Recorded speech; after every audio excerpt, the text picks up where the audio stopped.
Let's get into some of the Kabbalah and the Chassidut of Amalek, because it's worth knowing how he operates within our soul. This is going to be the deepest understanding we can possibly get about him, and this will tell us exactly what he is. Obviously, this is deep, but I expect that most people are not going to get everything out of this, but I still think those people will get enough out of this that it's going to be worth it. And at the very least, I hope to impress people by how incredible the Torah is. So let's go. Our soul is able to express itself in 10 different ways. These are called the Sfirot. 3 of those ways are intellectual, 3 are emotional, 3 are instinctual, and of course, there is the actual expression itself through the actual physical deed, which is a sphere called Malchut. This isn't a mechanical system, like a computer, with various components, but it's a description of our very life and our psyche. As we know, we are complicated. This is because there is a beautiful structure within Sfirot. The 10 modes of expression, or the 10 faculties of our being, are interrelated in a very structured way, actually. There's a lot to learn. It's a lifetime study. The study of this is one of the main points of the study of Kabbalah, and is rather similar, lahavdil elev havdalot, to the science of psychology. Here's an example. Our physical actions, which we do utilizing our soul's power of Malchut, like we said, trace their immediate origins and source in our emotions. Our heart is revealed by the actions that we do, which includes our speech, even our thoughts, and of course our physical deeds. Because it expresses itself through action. It generates the life force that ultimately becomes our actions, right? Emotions themselves arise from the intellect, higher up the chain. Through our contemplation, we begin to feel emotions, positive or negative, about the thing that we're contemplating. So our intellect is beautifully analogized as the parents of our emotions. There is a mother, Bina, and a father, Chokhmah, and their union, which is contemplation, is what produces the emotions. When the intellectual faculties unite through contemplation, emotions are born. But what's behind our intellect? Behind our intellect, and in fact behind our whole soul, is our will. This is the world of Keter that we've been discussing, which is above and beyond intellect. We only engage in intellectual activities when we want to, contemplating only the things that we want to contemplate, right? So it comes first, it precedes. This is the world of Keter, and in it lies what we consider precious. In it lies our delight, our desire, and our passion. So there is a hierarchy where our life force and motivation flows from top to bottom, from our delight and desire, which creates a driving will to contemplate, with the goal of stirring our hearts to act. That is man. The point of our actual awareness and our conscious control is centered in our intellect. We don't directly consciously control our will. If we know we should want something, we can't just magically want it. We do control our intellect though, and through that we can control our emotions too. When we are contemplating Hashem in the part of our soul called Da'at, the part of our intellect called Da'at, one of the 3 intellectual faculties, we can't sin. However, there are times when we are not contemplating him. And then how we act is based on the part of our Da'at that is our knowledge. Da'at means knowledge. It comprises what we know deeply, that which we've thought about, understood, and decided what we think about it once and for all, and integrated. There is a certain level of Da'at that we gain about Hashem that convinces us that we shouldn't sin ever again. It comes when we strongly grasp how lofty and perfect and good he is. We are thinking properly. This prevents the Ruach Shtut, the spirit of stupidity that we were talking about, because we aren't being stupid. We don't think stupid things like we know better than Hashem, or that his goodness is not the best goodness, or that what he wants isn't great, important, and valuable. We are babies compared to him, and we know it. We know he's not a liar, and he's not trying to trick us. He's not up to no good, chas v'shalom. We know that he is infinite and without flaw, and so is his goodness. We can never sin, just like a boy who's fully aware that his beloved father is in the room, watching him, would never dream of doing something that his father detests or considers wrong, like stealing cookies or hitting his sister, even if he wants to. He doesn't permit himself to do it because that's the power of knowledge. When we know something and accept it fully and grasp it well, that becomes who we are and our rule book and our truth. There are times of cognitive dissonance, and that's when we see the gaps and flaws in our knowledge. In those times, when we're not thinking about Hashem at all, we are unaware of Him, and in that moment, we see what we really permit ourselves to do and not do, especially when we're under pressure. And I'm going to give a good example of that a bit further on. Our pursuit of self-preservation, self-centeredness, and its desire for worldly pleasures and material things takes over in moments like that, and we will end up with a state of heart that has an impaired connection with our general knowledge and basically reverts to following its basic rules. No murder, no breaking Shabbat, but maybe a bit of Lashon Hara, a bit of anger. You know how it goes. The places in us that are capable of going against Hashem come out, because we are in a state of stupidity, doing stupid things in that moment, and in our stupid pursuit of survival and gain and worldly pleasure. This is called a ruach shtut, a spirit of folly, because foolishness is intellectual impairment. We are effectively stupid, so it's not a shock that we're able to do stupid things. Given that we have an animal inside us who derives great pleasure from worldly goodies, our draw to these worldly pleasures makes us do stupid and even sinful, shameful things. Our heart, which, as we said, receives from the intellect, is now left unattended, like a child who is unattended and is no longer thinking about his father, and as such, the animal in him is able to take over. The animal in him is referred to as the 7 Canaanite nations, 7 qualities of heart, as they are when they are unattended, coarse, animalistic, and focused on worldly pleasure and self-service, just like an animal. So this is how the ruach shtut is able to cause us to produce sinful actions. It cuts our heart off from our intellectual awareness of truth and Hashem, and what's left to fill the void is a very negative version of ourselves, full of rather nasty character traits, the ones we need to maximize our chances of survival, our natural, instinctive, competitive, jealous self. These are recounted in chapter 1 of Tanya, but we won't go into them now. Most people are like this, but this doesn't mean that they're bad people in the traditional sense. They're not wicked. They, of course, do not permit themselves to do truly indecent things like murder and steal, but they do permit themselves to do minor shameful things and transgressions, including losing their temper. The main point is that once we work on ourselves to the point that we have a high and thorough level of Torah knowledge, Tam V'dat, we get to the point that this animal inside us never takes over again.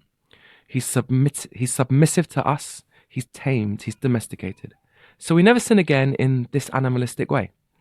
At this point, we've got to the state and level of learning and integrated knowledge that we no longer permit ourselves, even in times of cognitive dissonance and tough moments, to do forbidden activities.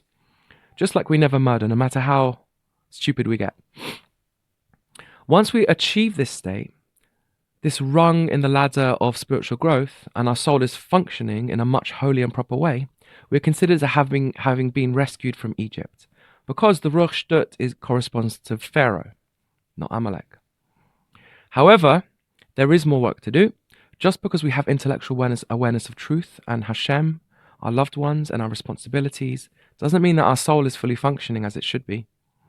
There is much more work to do. In this intermediate state, we are considered as being in the desert.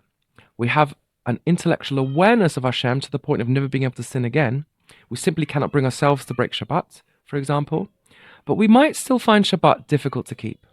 Our soul as such is impoverished of passion, and our heart is in a state of smallness and constriction, katnut and meitzah. We are still running part on instinct because our hearts are not in their full, proper, bright state, because they still love worldly pleasures more than the truth that they discovered. This is a state called itkafia, where the heart submits to what you know. It will start to love Torah, and it does basically fear Hashem, but due to the poverty of the soul and the constriction in the heart, it is reluctant. It is a forced love. In the Kabbalistic terminology, it is being produced by the compassionate hairs of Ratzon and Keter. I will explain that a bit more soon. We have to force ourselves to do Hashem's will, because we don't feel deep love and connection to it ourselves. Just intellectual certainty that we must do it. This corresponds to the Tahor, as mentioned in the work by the Ramchal, Mesilat Yesharim, in case you read it. We're doing it because it's the right thing to do. Ultimately, it all boils down to our pleasure, our oneg. Our oneg is still coming from worldly delights and not for holiness, and thus the way we continue is by the dominion of our intellect over our emotions. Again, the analogy I like to give is for those who feel like they could never break Shabbat, even if they don't enjoy it, or worse. Everyone has some aspects of truth and morality that they would consider impossible to violate, even though they would like to sometimes. Find yours and you'll understand this level of the desert. It's important to realize that in this state, it's very easy to not sin, and it's very easy to do the right thing. I don't want anyone to think that I'm describing a situation where you're forcing yourself on will alone. That's more akin to someone trying to avoid worldly pleasures while in a state of ruchshtut. It's very hard to force oneself to not do something when one's awareness and knowledge of Hashem and truth is impaired. It's a bit like when we're addicted to something that we don't truly believe is that bad. We genuinely don't see any real issue with it, and therefore even at times when we try to stop, we almost always end up failing because we aren't truly in a position where our dart accepts that it's wrong. Therefore, deep down, we actually think that it's permissible and permit ourselves to do it. Trying to force ourselves to not do something we consider permissible is a very weak level of control and falters at the slightest pressure.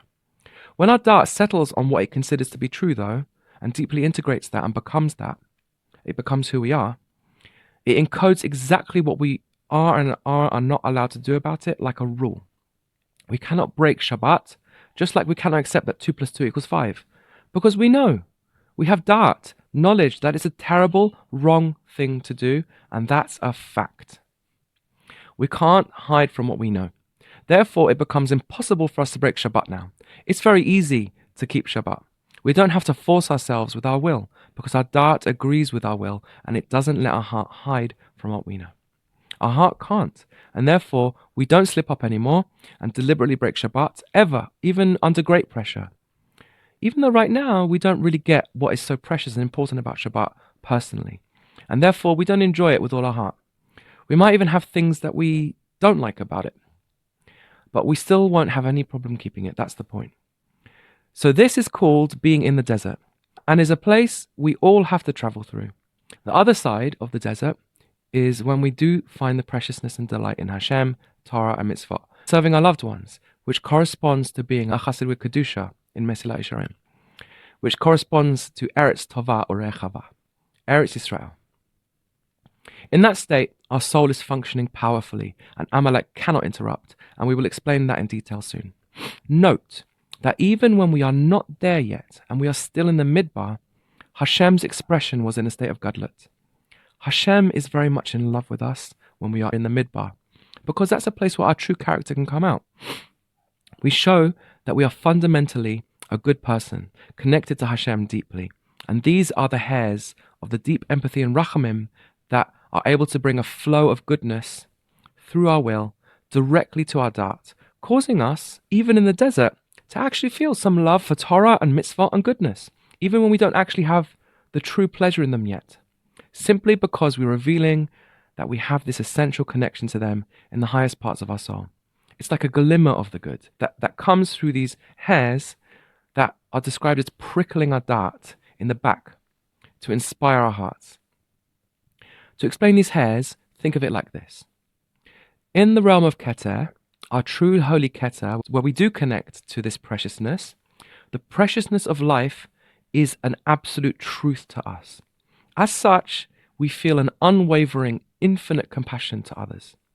If our Keter was always fully revealed, we would be wholly on the level of Moshe Rabbeinu at all times, unable to sin or hurt anybody, and avoid doing good for them, due to our eternal, lofty empathy and compassion towards them, out of the depth of our appreciation of their sacredness and preciousness. Our ultimate goal is to fully express our Keter, and we will be discussing more of that soon. But the takeaway about these spiritual hairs is that they provide a channel of connection and truth to our deep empathy and appreciation of preciousness, even when we're in the desert. Hairs are very superficial and numb, they're dead, although they have a very small channel flowing through them from their source. In this case, divine compassion and goodness.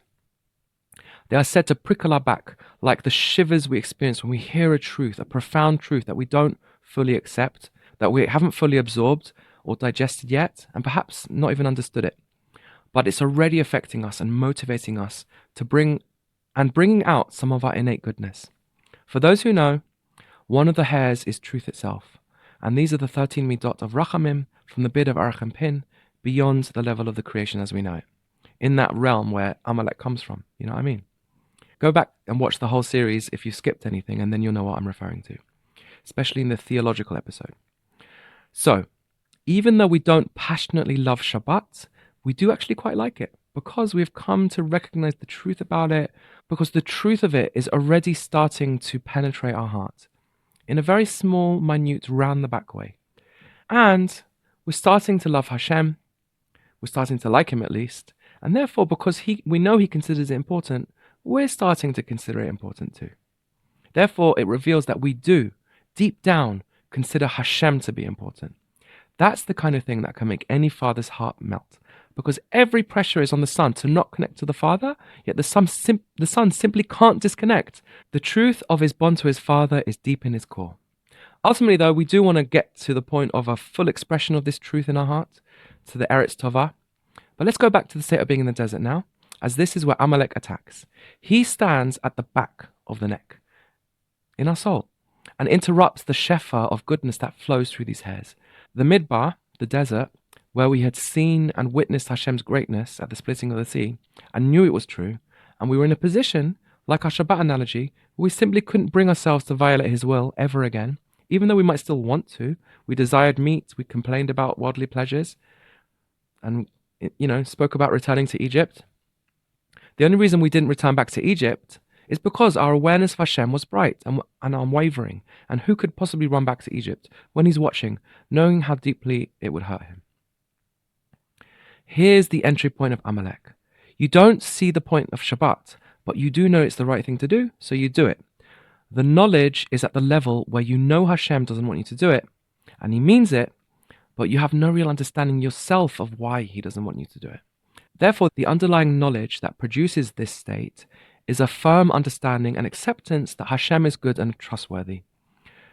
This produces, as we said, an immature, small love for him and his goodness, as well as an immature respect for him, because he is trustworthy.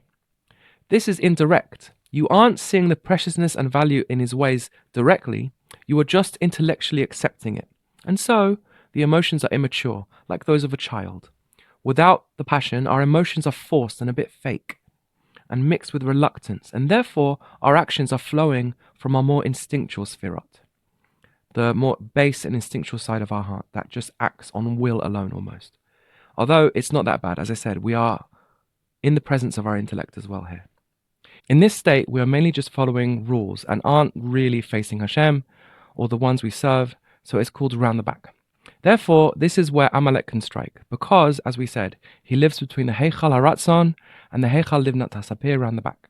Just to give a bit more detail, let me explain it this way, through the 3 levels that our emotional sphirot can be in. So, all goodness and morality is founded on kindness and justice.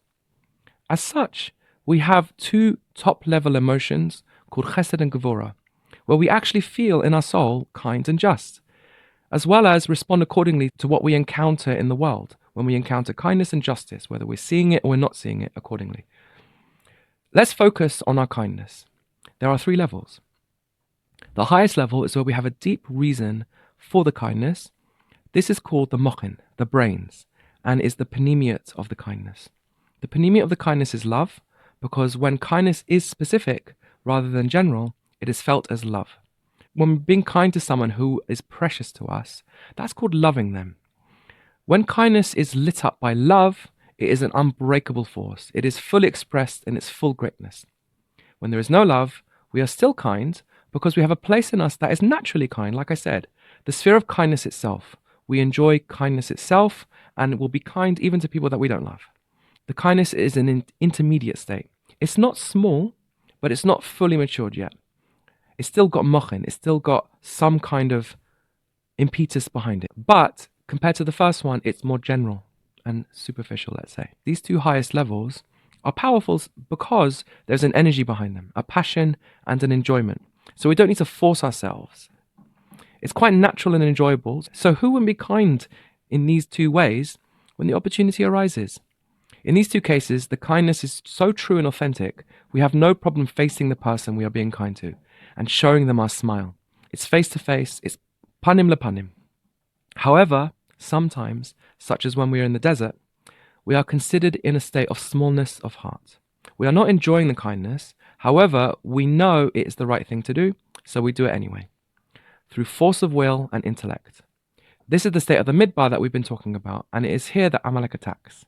This is a kindness that is similar to someone who's being kind to someone but is not looking them in the eye because it doesn't feel authentic, not connecting to the kindness, and it feels forced. Hence, it's described as being around the back, Acharayim, which, as I said, is where Amalek dwells, around the back.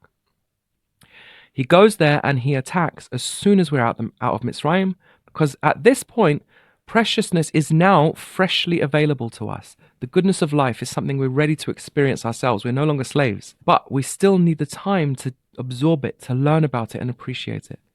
And in that time, in that moment, we're vulnerable to Amalek. Until we truly grasp the goodness of life, the experience of that goodness is blocked because we don't see it. You don't know how good a book is until you've read it. Therefore, you're not done until you finish it, but you're not enjoying it fully until you've read it. Therefore, a lot of forcing oneself to keep reading. In that time, Amalek will come and sow seeds of doubt. Let's say you decided to read this book by trusting someone else. They can't get you to ignore or forget that you agreed with this person to read the book, or that this person is an idiot or lying. They can, however, try to erode your trust in this person's vision of importance. I'm sure it's a very nice book, but who's to say that you're going to see the importance and preciousness yourself? You might never. You might waste your whole life on this, being a slave. Amalek objects to the intellect ruling the heart. If the heart is not in it, Amalek says, that's blasphemous to yourself to do it. This is the only way he is able to get you to go against your dart. The list of rules and permissions you give yourself, like I said. Let me give you an example. A man loses his temper and screams at his wife. Afterwards, he apologizes and says, I'm so sorry. I don't know what came over me. But that's not me. It must have been a moment of madness that came over me. He's actually not being honest here. The truth is, he wasn't mad as in insane. And the proof is that he didn't, chas v'shalom, murder her. And he would never murder her, which is proof that he is not insane. He's in control. It reveals that actually, yes, he does truly permit himself to scream at her if there's a good enough reason. And he's not going to stop screaming at her in future until he truly gets to the point of believing that is actually fundamentally and absolutely the wrong thing to do. This permission set, as we said, is our dart. Ruach Shtuk can't make us break our rules, but Amalek can. Amalek can get a person to murder who would never murder, right? He does it, again, with his chutzpah, which helps him play down the truth itself. Once a person thinks that truth doesn't matter, he's got no rules anymore. So, in the state of katnut, where we're forcing ourselves to be good purely by our set of rules, rather than a deep appreciation of goodness, even though Hashem is in the room, we are not properly facing him, like we said. It's like we have our back to him, and in this position, we can come to rebel against him, chas v'shalom. We can come to lose a small but vital portion of our trust in him, which causes us to become jaded, and then apathetic, and then bitter, cynical. And from here, it's not a fast step to becoming brazen, audacious, and chutzpahdik, and actually rebel against our master right in front of him, chas v'shalom. We rebel by saying we don't care about Hashem. And that means we don't care about anything objective because Hashem is absolute, right? Even if Hashem has a truth, it's not any more important than whatever truth we want to come up with. And therefore, don't tell us what to do. We will do as we please. We will return once again to our worldly pleasures, knowing our Creator and knowing He doesn't like it. It is noteworthy that every single revelation of divinity in the world, every stage of moral awareness, and every good blessing that Hashem sends us has to go through many stages and levels. Each time it passes through one of these levels, where there is a loftier source transmitting to a lower source the flow of goodness, the coupling between these two sources has to start off back to back, where the lower source doesn't appreciate the higher one, and it does it on force. Eventually, this will happen face to face, and it will come through authentically, powerfully, and sparkling with delight and goodness, and we can affect that by fighting Amalek down here in our own souls and achieve a state of face-to-face. When we achieve a state of face-to-face within ourselves, what we do down here is reflected above. To achieve face-to-face is very simple. We've all experienced it in various matters. Coming to truly appreciate the goodness and preciousness of life, ourselves, to the point we enjoy it and eventually truly love it. This is called Ahava b'ta'anugim, a love of delights. Not love from afar, but the love is coming from the thing itself because you're actually experiencing it right now and enjoying it objectively. This is Eretz Yisrael, Eretz Tova Urechava, and the effect it has on us is powerful and unwavering. We love Torah, we love mitzvot, to the point it completely outshines our love and our worldly pleasures.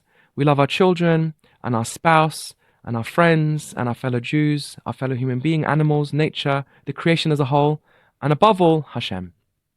Therefore, we adore serving them. It gives us way more satisfaction than serving ourselves. And we are fully transformed into Hasidim, true Hasidim, those who serve out of love. This is in the Zohar called a state of ithapcha, transformation. And it applies to the state of gadlut and face-to-face in our hearts as opposed to itkafia mentioned above. It is here that we can defeat Amalek once and for all because he's got no foot in the door anymore. Stay tuned for the next episode. Let's wrap it all up and see what we can do to defeat Amalek once and for all. Thanks for listening.